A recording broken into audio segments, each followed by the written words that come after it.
नमस्कार बच्चों, मैं आपके अपने सर इंजीनियर मनिंद्र कुमार आपको फंडा ऑफ फिजिक्स में स्वागत करता हूं। यदि बच्चे अभी तक आप चैनल को सब्सक्राइब नहीं किए तो सब्सक्राइब कर ले, और अगर शेयर नहीं किया तो शेयर भी कर दे, क्योंकि अभी वो क्लासेस चल रहा है जो बच्चे आते हैं और जिसको छूट जाता है उन लोग के लिए विशेष स्तर पे ये हम स्टार्ट किए हैं कि उसको दिक्कत नहीं हो। और जो बच्चे मान लीजिए आ रहे हैं थोड़ा सा अगर कहीं पे दिक्कत है, घर पे अगर देखना चाहते तो देख सकता है, ठीक है। तो इसी में हम कल तक हम लोग 2 टाइप्स ऑफ चार्ज किए थे। अब अगला हम लोग का जो वीडियो है उसमें लोग पढ़ेंगे गोल्ड लीफ इलेक्ट्रोस्कोप, है ना। हम लोग किसी बॉडी पे चार्ज है या नहीं है ना, उसको चेक करने के लिए हम लोग के पास 2 रास्ते हैं, है ना। 2 तरीका से उसको देखा गया। एक हम लोग का गोल्ड लीफ इलेक्ट्रोस्कोप के द्वारा, और दूसरा एक्सपेरिमेंट था कौन सा, जिसको हम लोग काइट क्लाउड एक्सपेरिमेंट करते, जो आप लोग पिछले क्लासों में जो 10th में पढ़े भी होंगे, है ना। तो ये हम लोग के पास है क्या, गोल्ड लीफ इलेक्ट्रोस्कोप। अब इसमें क्या है कि ये हम लोग के पास कंस्ट्रक्शन है उस एक्सपेरिमेंट का, है ना, सेटअप है, जिसमें क्या क्या है देखिए। इसमें क्या होता है, एक मेटल होता है, मेटल प्लेट है, ठीक है।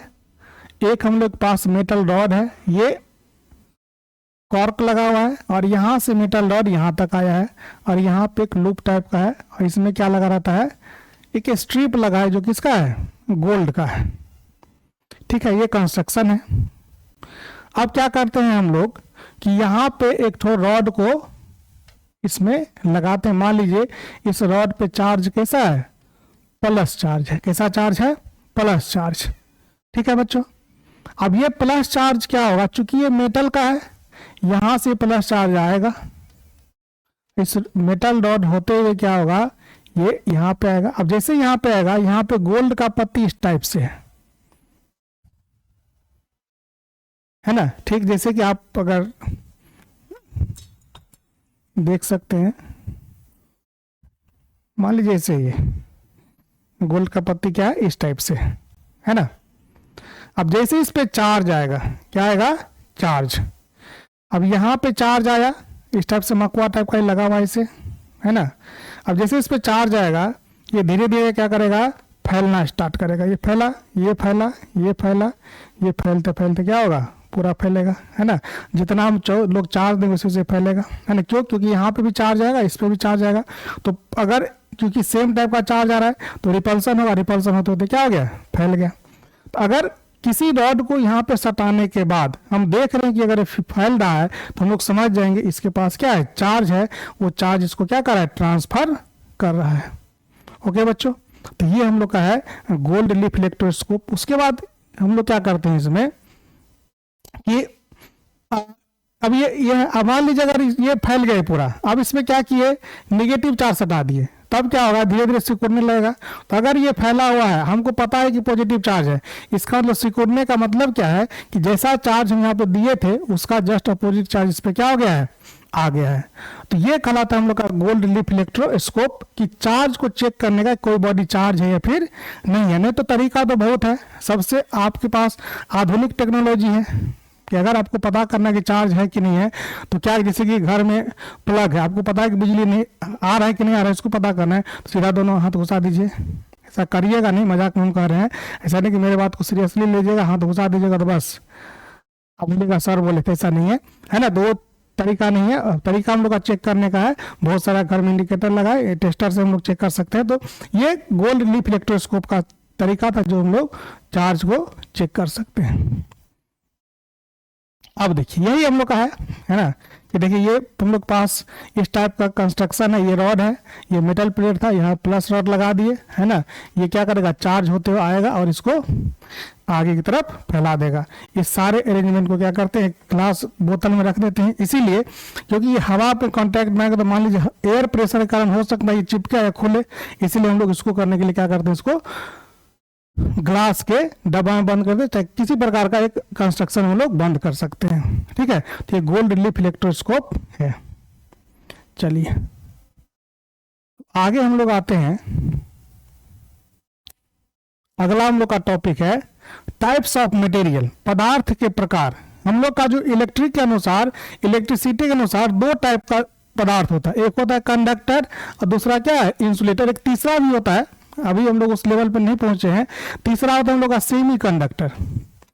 तीसरा होता है क्या, सेमी कंडक्टर। अभी हम लोग मेनली फोकस करेंगे दो ही चीज पे, कंडक्टर पे और इंसुलेटर पे, ठीक है।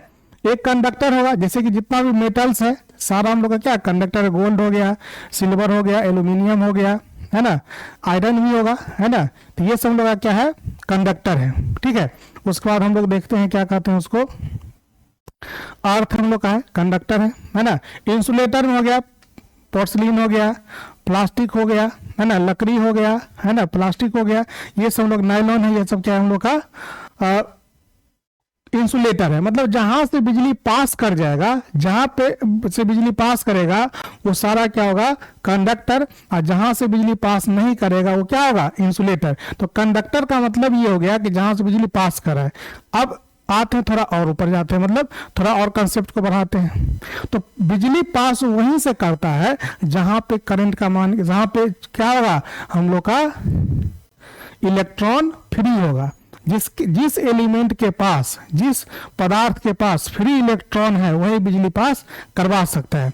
फ्री इलेक्ट्रॉन किसको कहते हैं, जिसके बाहरी कक्षा में एक दो इलेक्ट्रॉन होगा, क्या होगा, फ्री होगा, वो आराम से अपने इलेक्ट्रॉन को कहीं पे जाने के लिए छोड़ सकते हैं। जिसके पास ज्यादा इलेक्ट्रॉन है, 5 है, 6 है, 7 है, 8 है, ये सब हम लोग का नॉन कंडक्टर होता है, उसके अंदर से बिजली पास नहीं कर सकती है, क्योंकि उसका जो टेंडेंसी होता है इलेक्ट्रॉन लेने का, उसके पास फ्री इलेक्ट्रॉन नहीं होता है। ठीक है बच्चों, अब देखिए, अब आपके पास है, ये है हम लोग पास मटेरियल है, एक हो गया कंडक्टर और दूसरा क्या हो गया, इंसुलेटर। इसी को हम लोग हिंदी में कहते हैं विद्युत रोधी या अचालक भी कहते हैं, और कंडक्टर को क्या कहते हैं, चालक कहते हैं। तो विद्युत रोधी, अचालक, कुचालक सब एक ही का नाम है, इंग्लिश में सब का नाम क्या है, इंसुलेटर है। ओके, अब देखिए conductor, those which allow electricity to pass through them easily are called conductor। मतलब ऐसा एलिमेंट जिसके अंदर से इलेक्ट्रिसिटी क्या करे, आसानी से पास कर जाए, वो क्या कहलाएगा, कंडक्टर। जो पदार्थ आसानी से अपने में से होकर विद्युत को प्रवाहित होने देते हैं उन्हें चालक कहते हैं। They have electric charge that are comparatively free to move inside the material. ऐसे पदार्थ जहां से इलेक्ट्रिसिटी पास करता है उसके पास फ्री इलेक्ट्रॉन होते हैं ना, जो मेटल के अंदर में अपने आप क्या करे, पास, मतलब एक जगह से दूसरी जगह मूव करता हो, मूव कर सके, उसको हम लोग क्या कहेंगे, कंडक्टर कहेंगे। इनमें से ऐसे विद्युत आवेश होते हैं जो पदार्थ के भीतर गति करने के लिए अपेक्षाकृत स्वतंत्र होते हैं, है ना। When some charge is transferred to the conductor it radially gets distributed over the entire surface of conductor। मतलब जब किसी भी कंडक्टर को चार्ज देते हैं तो पूरा सरफेस पे फैल जाता है। ये प्रॉपर्टी होता है कंडक्टर का कि जैसे उस पर चार्ज आएगा पूरे सरफेस पे क्या होगा, फैल जाएगा। क्यों, क्योंकि उसका जो टेंडेंसी होता है क्या करने का, कहीं पे मूव कर सकता है, और कहीं पे मूव कर सकता है। आपको पता है अगर मान लो कोई बॉडी है, इस पे चार्ज, एक चार्ज दिए कोई दिक्कत नहीं है, दूसरा चार्ज जैसे देंगे अपोजिट हो जाएगा। क्यों, क्योंकि सेम में क्या होगा, रिपल्सन, क्योंकि मूवमेंट इसका फ्री है। तो जहां जैसे चार्ज इस पे दे दिया बच्चा पार्टी, ये चार्ज कहां पे आ जाएगा, बाहरी सतह पे आ जाएगा। तो कंडक्टर में जो हमेशा चार्ज होगा हम लोग का आउटर सरफेस पे होता है, बाहरी सतह पे डिस्ट्रीब्यूट हो जाता है यूनिफॉर्मली। अब आता है हम लोग का इंसुलेटर, है ना।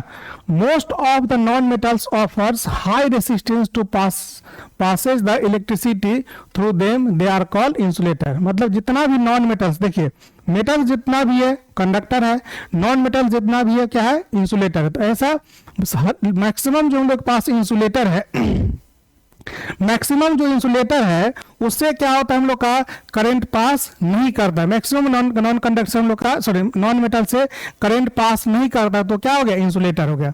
अधिकांश अधातुएं अपने से होकर प्रवाहित होने वाले विद्युत धारा पर उच्च प्रतिरोध लगाती है, इन्हें विद्युत रोधी कहते हैं। जहां से को विद्युत धारा को जाने से रोक के वो क्या कहलाएगा, विद्युत रोधी कहलाएगा। तो electric wiring in our houses are 3 wires.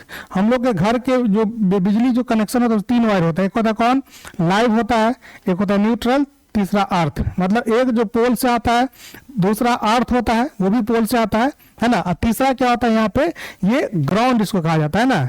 Ground इसीलिए हम लोग करते हैं किसी भी चीज को कि अगर किसी भी इलेक्ट्रॉनिक्स डिवाइस में एक रिटर्निंग करंट फ्लो करता है, उस रिटर्निंग करंट को रोकने के लिए हम लोग क्या करते हैं, उसको ग्राउंड कर देते हैं। तो ये हम लोग के पास 3 होता है। जनरली हम लोग यूज 2 में लेते हैं, लेकिन ज़्यादातर जो हैवी डिवाइसेज है उस पर देखिएगा 3 तार का जरूरत होता है। क्यों? क्योंकि जो लो रेसिस्टेंस का डिवाइस है, जो कम पावर का डिवाइस है, उसमें हम लोग को 2 ही तार से काम चलता है, रिटर्निंग करंट कम होता है। जैसे आप साउंड सिस्टम देखिएगा, वो लोग क्या करते हैं, एक तो ग्राउंड देता ही है। क्यों? क्योंकि जो उसका बॉडी लोहा का होता है उसमें करंट आने का चांस ज़्यादा रहता है। हम लोग फ्रिज में देते हैं, तो जितना भी डिवाइसेज हम लोग का होम अप्लायंसेज है उसमें तीनों जरूरी है, क्योंकि अगर छुएंगे तो हमको करंट नहीं लगना चाहिए। ठीक है बच्चा, अब आगे हम लोग आते हैं किस पे, मेथड ऑफ चार्जिंग, आवेशन की विधियां। तो मेथड ऑफ चार्जिंग 3 होता है, बाय फ्रिक्शन, बाय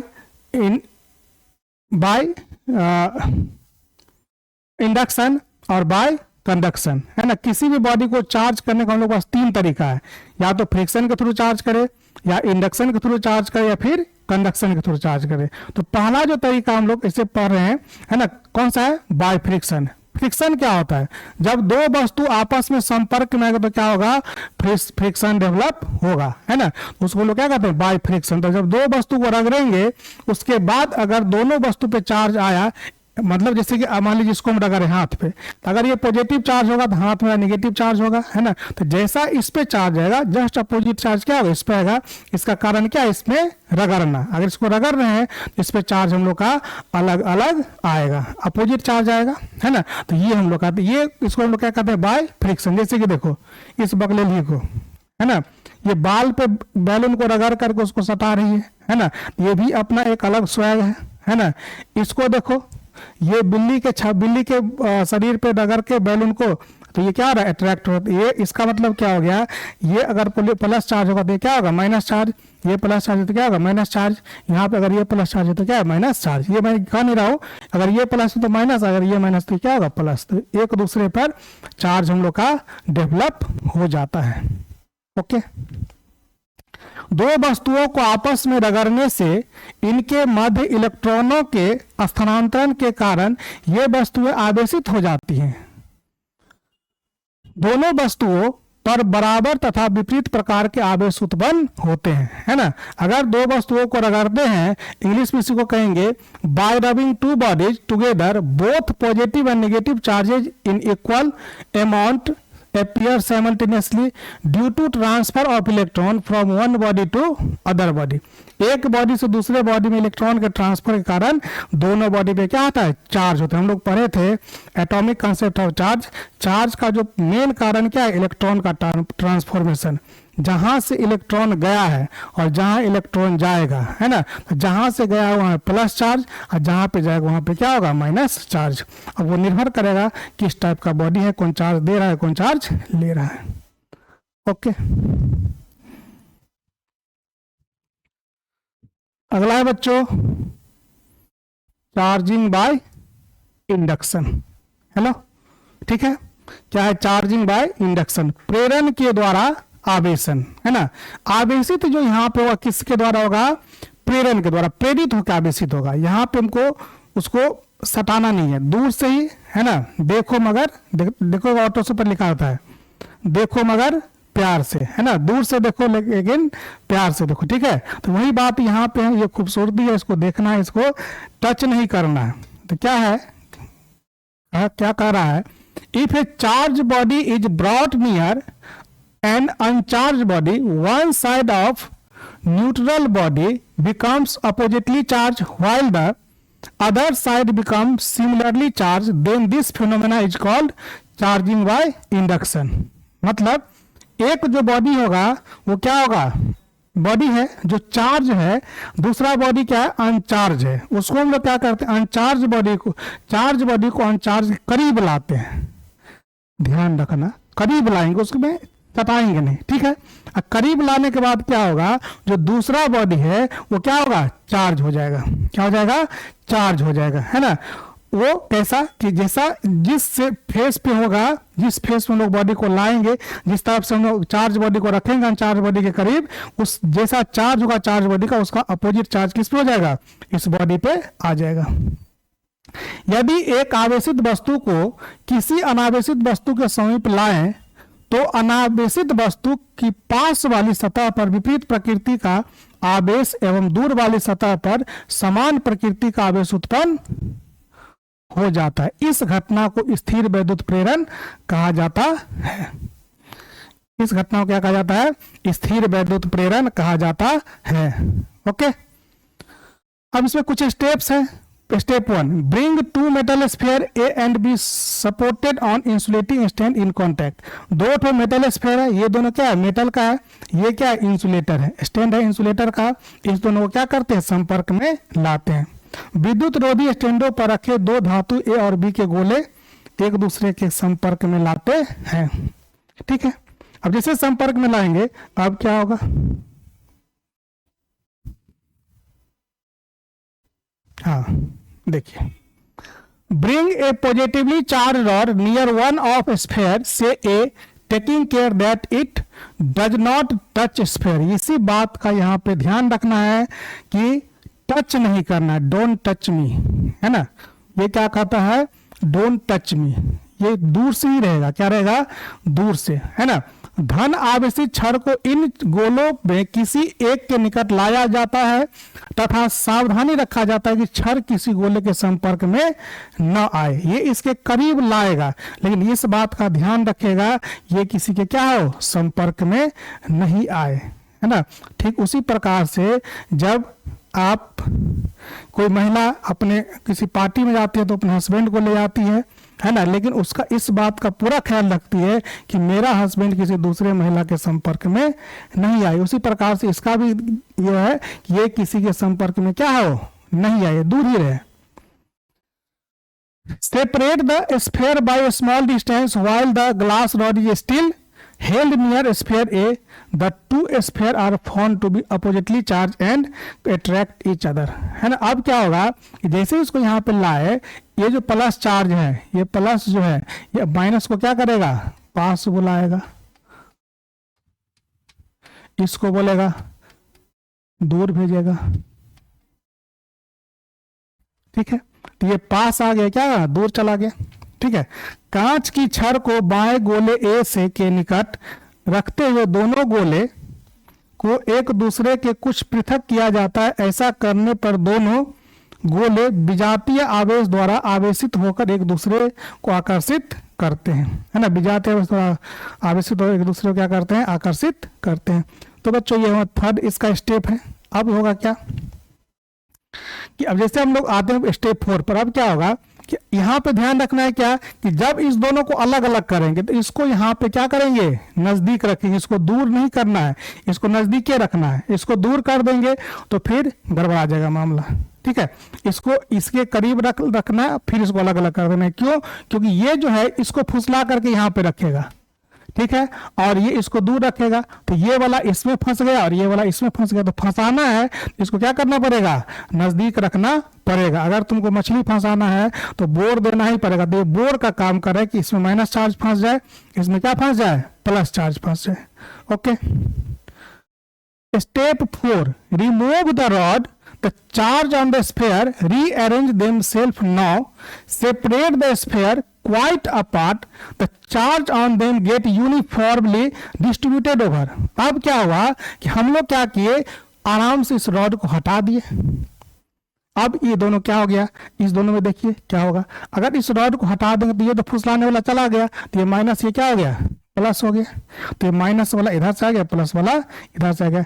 ऐसे ही छड़ को हटा लेते हैं तब आवेशित गोले पर पुनर्व्यवस्थित हो जाता है। तब यदि गोले को अधिक दूरी पर रखते हैं तब आवेश एक समान रूप से वितरित हो जाता है। अभी देखो, अभी जैसे इसको लाए तो यहाँ पे तो निगेटिव की तरह व्यवहार करे, पॉजिटिव की तरह, इसका निगेटिव इधर, इसका पॉजिटिव, दोनों आपस में अट्रैक्ट करने लगेगा। लेकिन जैसे इसको ज्यादा दूरी पर ले जाएंगे तो ये पूरा निगेटिवली चार्ज, ये क्या हो गया, पॉजिटिवली चार्ज। तो बच्चों मुझे उम्मीद है कि आपको समझ में आया होगा। और ये चूंकि न्यू एनसीईआरटी बुक में नहीं है, लेकिन आपको कभी कभी एग्जाम में इससे क्वेश्चन आ जाता है, 12th में नहीं, जैसे दूसरे सब एग्जाम है, तो वहाँ पे हम लोग को इसको थोड़ा सा ध्यान रखना है, बहुत ज़्यादा नहीं, थोड़ा सा आपको इस पर ध्यान देना है, याद नहीं करना है, ठीक है। तो ये था हम लोग का चार्जिंग बाय क्या, इंडक्शन। अगला हम लोग का है charging by conduction. Bring the conductor in contact with each other, the charge under its own repulsion will spreaded over both the conductors, thus the conductor will charge while the same sign.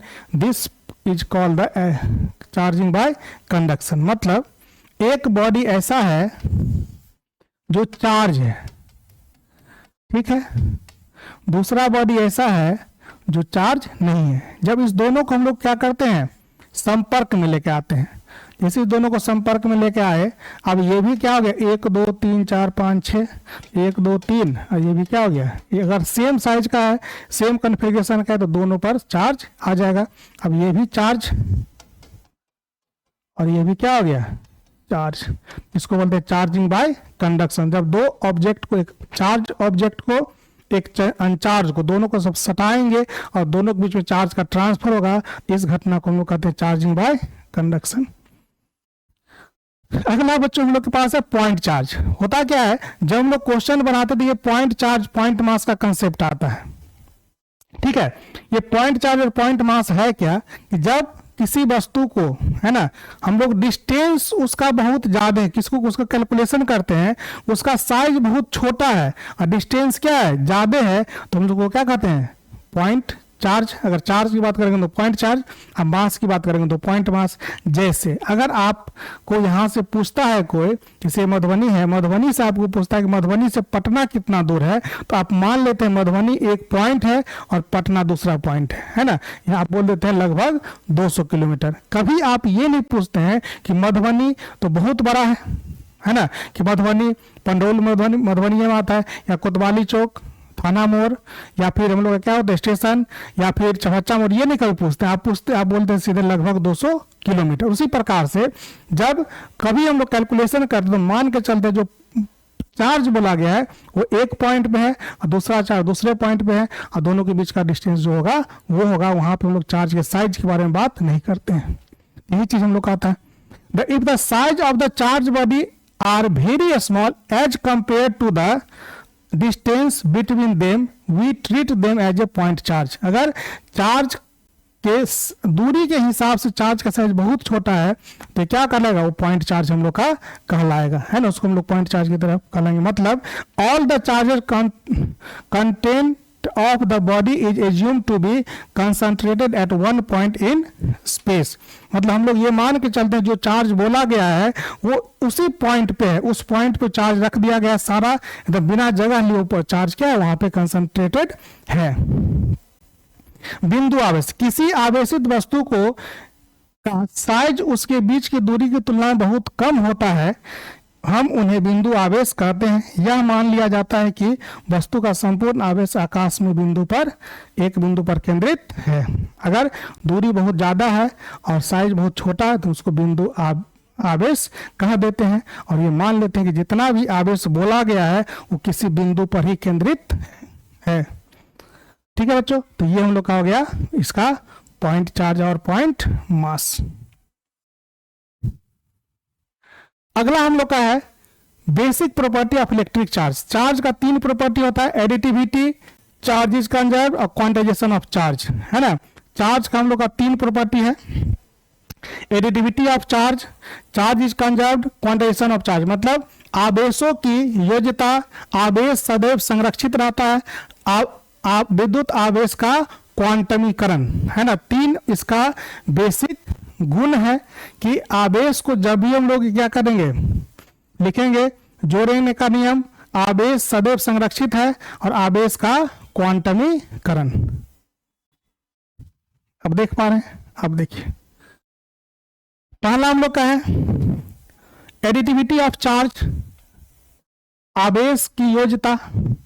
Charge can be added by simple rule of algebra, simple rule of general algebra.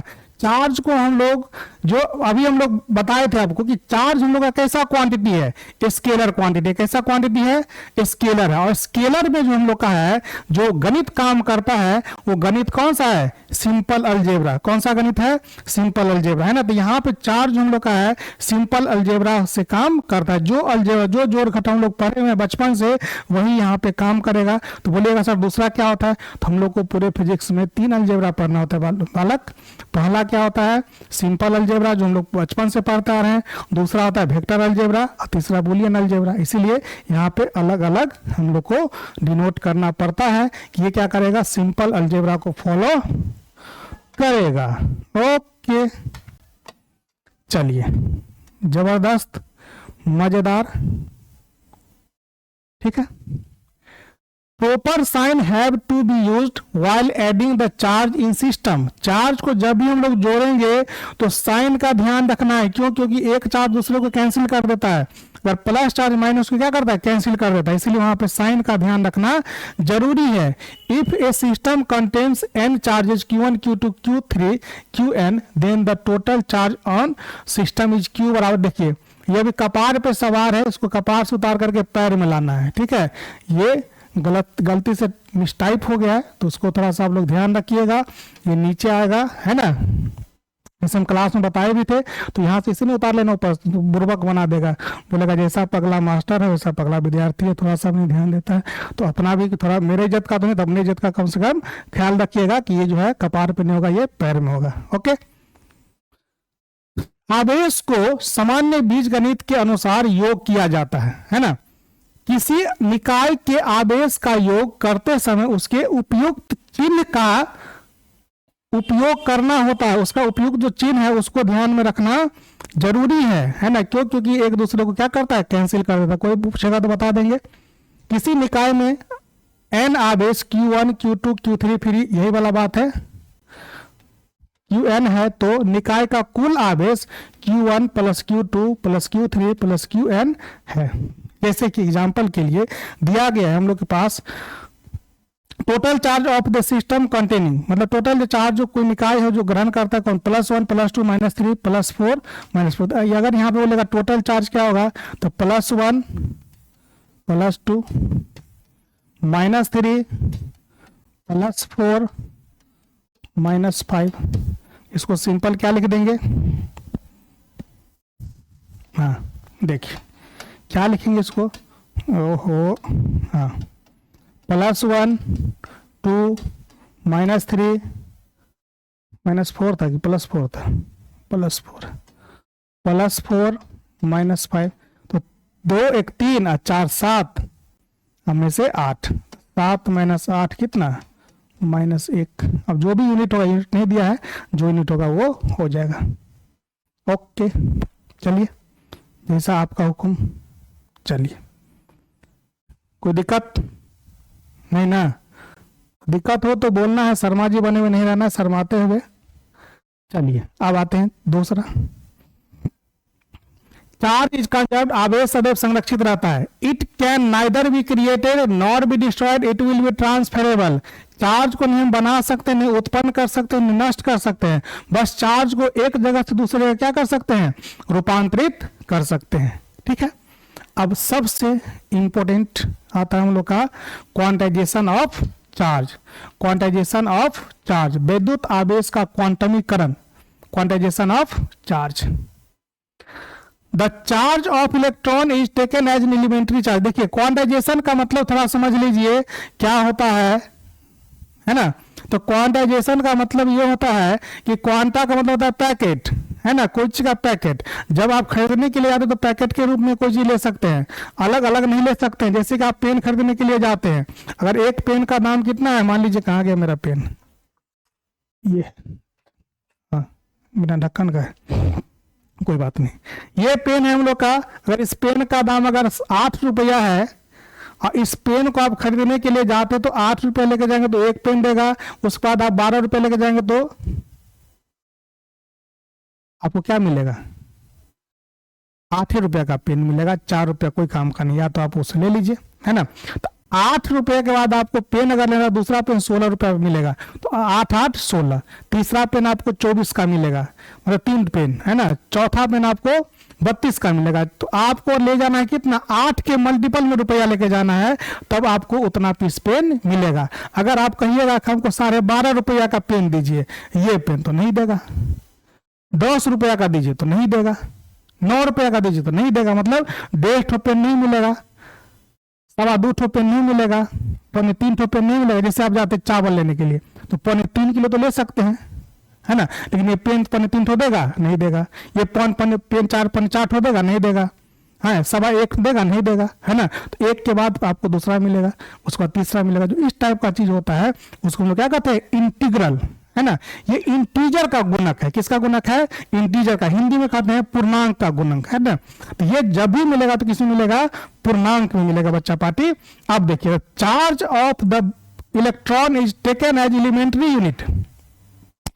Electron का जो charge लिया गया है, elementary charge लिया गया है, is called quanta of charge. The charge of any body will be same integral multiple of E. Charge हम लोग का किसी बॉडी का होगा वो इंटीग्रल मल्टीपल ऑफ क्या होगा, ई का। ई का इंटीजर मल्टीपल, मतलब एन जो हम लोग का हो सकता है, 1 हो सकता है, 2 हो सकता है, 3 हो सकता है, 4 हो सकता है, 5 हो सकता है, 6 हो सकता है, 7 हो सकता है, 8 हो सकता है, 9 हो सकता है। जहां तक जाएगा वहां तक चला जाएगा। 1 लाख हो जाएगा, 2 लाख, 5 करोड़, 10 करोड़, 20 करोड़, 100 करोड़, जितना होगा। लेकिन वो 1.5 नहीं होगा, 1.8 नहीं होगा, 3.2 नहीं होगा, ऐसा दशमलव वाला नहीं होगा। जब भी हम लोग का चार्ज n होगा वो क्या होगा, इंटीजर होगा। इस बात का आपको ध्यान रखना पड़ेगा। क्यों, क्योंकि इलेक्ट्रॉन जब ट्रांसफर होगा तो पूरा इलेक्ट्रॉन जाता है, आधा नहीं जाता है। Where n is any integer positive और निगेटिव। पॉजिटिव निगेटिव तो मोह माया है कि अगर इलेक्ट्रॉन गया है तो पॉजिटिव, इलेक्ट्रॉन लेके आया तो क्या हो गया, निगेटिव, है ना। इलेक्ट्रॉन अगर कहीं किसी पर कोई परमाणु इलेक्ट्रॉन दान कर दिया तो पॉजिटिव हो जाएगा, इलेक्ट्रॉन ले लिया तो क्या हो जाएगा, निगेटिव। तो ये तो मोह माया है। The quantization of charge was first suggested by English experimentalist Faraday's and it was experimentally demonstrated by Millikan in 1912। ये मिलिकन वाइल ड्रॉप एक्सपेरिमेंट होता है, उसके द्वारा इस चार्ज को हम लोग क्या करते हैं, किसी चार्ज बॉडी के बीच में तेल डालते हैं और तेल अटक जाता है और उसको बढ़ाते हैं तो देखते हैं क्या कि हम लोग का चार्ज एक इंटीग्रल वैल्यू में क्या आ रहा है। ओके, थोड़ा सांस लेते, ठीक है। हाँ चलिए, अब देखिए विद्युत आवेश का क्वांटमीकरण, उसी का हिंदी वर्जन है। जब भौतिक राशि सभी मानों को ग्रहण न करके केवल विभक्त मानों को ही ग्रहण करती है तो राशि को क्वांटमी होगा, क्वांटमीकृत कहा जाता है। प्रकृति में संभव न्यूनतम आवेश इलेक्ट्रॉन का आवेश है, अतः किसी वस्तु पर आवेश का मान मूल मान ई का पूर्ण गुणांक होता है। देखिए अब यहाँ पे एक होता है स्मार्ट लोग, एक होता है ओवर स्मार्ट लोग, है ना। ओवर स्मार्ट किसको कहते हैं, जो आपका काम करने उससे ज्यादा चर्चा करेगा, तो वो भी हम आपको बता देते हैं कि कहीं बुर्बक नहीं बन जाइएगा, है ना। यहाँ पे क्या बोला गया कि इलेक्ट्रॉन का जो आवेश का जो सबसे कम मान क्या होगा, इलेक्ट्रॉन का होगा, है ना। इलेक्ट्रॉन का मान क्या होगा, सबसे कम। लेकिन जो अभी जो है चल रहा है चर्चा किस पे, इलेक्ट्रॉन से भी कम है ना। इसको हम लोग क्वार्क कहते हैं, है ना। वो क्या है हम लोग का E/3 2E/3 इस टाइप से हम लोग का चार्ज, मतलब इलेक्ट्रॉन से भी क्या है 1/3 कम है। तो इस टाइप के चीज का भी हम लोग के सिलेबस से कोई मतलब नहीं है। तो अगर कोई बोले तो वहां पे ये बोल देना है कि ये मेरे काम का नहीं है और ये आपको जानकारी है तो ले लीजिए, क्वार्क कहा जाता है उसको, बस हो गया, टाइप फिक्स हो जाएगा, ठीक है। Q बराबर प्लस माइनस एन, जहां n कोई धनात्मक या ऋणात्मक पूर्णांक है है ना, ये क्या है, कोई धनात्मक ऋणात्मक पूर्णांक है। आवेश के क्वांटमीकरण का सुझाव सर्वप्रथम अंग्रेज प्रयोगकर्ता फैराडे द्वारा खोजे गए विद्युत अपघटन के प्रायोगिक नियमों के से प्राप्त हुआ। आप लोग केमिस्ट्री में पढ़े होइएगा विद्युत अपघटन, है ना, इससे प्राप्त किया गया था। इसका प्रायोगिक रूप में 1912 में कौन बताया? मिल्टन नाम का वैज्ञानिक बताया था। इसी के साथ हम लोग का आज का कथा का क्या होता है? समाप्ति होता है बच्चों। अभी तक हम लोग आवेश के बारे में पढ़े हैं, है ना, आवेश में क्या क्या होता है वो हम लोग कंप्लीट कर चुके हैं। अब अगला हम लोग का होगा क्या? आवेश हम लोग पढ़े थे इलेक्ट्रोस्टैटिक में, हम लोग पढ़ते हैं क्या क्या? फोर्स पढ़ेंगे, फील्ड पढ़ेंगे, पोटेंशियल पढ़ेंगे यूनिट 1 में। तो चैप्टर 1 में हम लोग को फोर्स पढ़ना और फील्ड पढ़ना है। आई बात समझ में? किसका? चार्ज का। तो हम लोग खाली चार्ज पढ़े हैं, अब चार्ज का फोर्स पढ़ेंगे, फील्ड पढ़ेंगे, ठीक है। अगला जो चैप्टर है उसमें क्या पढ़ेंगे? एनर्जी मतलब पोटेंशियल। इतना ही तो पढ़ना है। इसी में आपको हवा छूट रहा है ना, इसी में आपको ये हो रहा है, नानी याद आ रहा है। चलिए ठीक है बच्चों, तो आपको बहुत मजा आ रहा है, कोई दिक्कत हो तो बोलिए, है ना। और हम लोग अगर आप यहाँ पे नहीं पढ़ते तो कमेंट कीजिए, और अगर आप पढ़ते तो क्लास में बता सकते सर हमको यहाँ पे पॉइंट समझ में नहीं आया, तो निश्चित रूप से आप हम बताएंगे। और आप लोग मजे लीजिए, मजे के साथ ऐसे ही पढ़िए और फिजिक्स का मजा लेते रहिए, बहुत ही जिंदगी अच्छा होगा, है ना। ठीक है बच्चों, तो हम लोग फिर मिलेंगे अगले वीडियो में, तब तक के लिए धन्यवाद, फिर मिलेंगे। चलो।